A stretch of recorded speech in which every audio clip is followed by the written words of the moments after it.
Esse vídeo está chegando até você graças aos apoiadores do canal. Considere apoiar nosso projeto no Patreon ou no Padrim. Os links estão na descrição do vídeo e no comentário fixado. What kind of relationship do you have with your father? Your real father. It's often ambivalent, right? Because there's an element of him that encouraged you, hopefully, because without the encouragement of your father, man, the world is a dismal place. It's very difficult to be a courageous person unless you have your father in body and spirit behind you. It's very demoralizing. Like, it really kills people not to have their mother. They just don't recover from that. But, and I think people can recover from a fragmented father relationship, but it's the next worst thing. You know, because if your father rejects you or doesn't form a relationship with you, it's as if the spirit of civilization has left you outside the walls as of little worth. It's very difficult for people to recover from that. So the father should be an encouraging force, but can be a tyrannical and crushing force. And so that's a very difficult thing to get right, partly because if you're my son, then I should impose the highest standards of behavior on you. And I should always be judging what you're doing. I should be judging it with the aim of making the best in you come forward. But getting that balance exactly right is very difficult. And so it's easy for a father to swing too much into judgment, let's say. And then, of course, mothers can play this role too. To swing too far into the domain of judgment and to be too harsh. And to the degree that the father has his own pathologies, he's going to do that imperfectly. You know, he might be someone who's the father who devours his son because he's jealous of the new possibility, the new potential, the struggle for attention and love from the mother or from the other children in the family. There's all sorts of things that can go terribly wrong. So that's the father as wise king, and that's another symbol that's been lost, I would say, to a massive degree in modern universities, because all we're taught is to tear that down and to not even notice that it manifests itself everywhere, especially in the universities, which are like they're as close to an ideal environment as as human beings have ever been able to create. It's as simple as that. And if you can't be grateful for the structure of the university with all its imperfections, then you're completely blind to this element of the archetype. And that's the opposite of it. That's the son that devours, the king that devours his own son. That's a tyrant.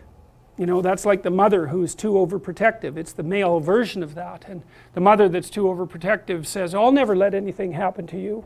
It's like, well, maybe you actually want to have something happen to you. You know, it's a bit of an all-inclusive statement. It's like, no, I'm going to make you strong so any number of things can happen to you. And when you need some care, I'll be there. But otherwise, like out into the world with you. That's the right attitude. And for the father, it's like, get your bloody act together. But I'm on your side. It's not because I want to destroy you or demean you or push you down in the dominance hierarchy, but because I want the best in you to emerge. And so you need standards. It's like, what are you doing wasting your life? There's way more than that to you. Get your act together and bring it out. And that's a message that people really want to hear if they have any sense at all. And generally they do want to hear it.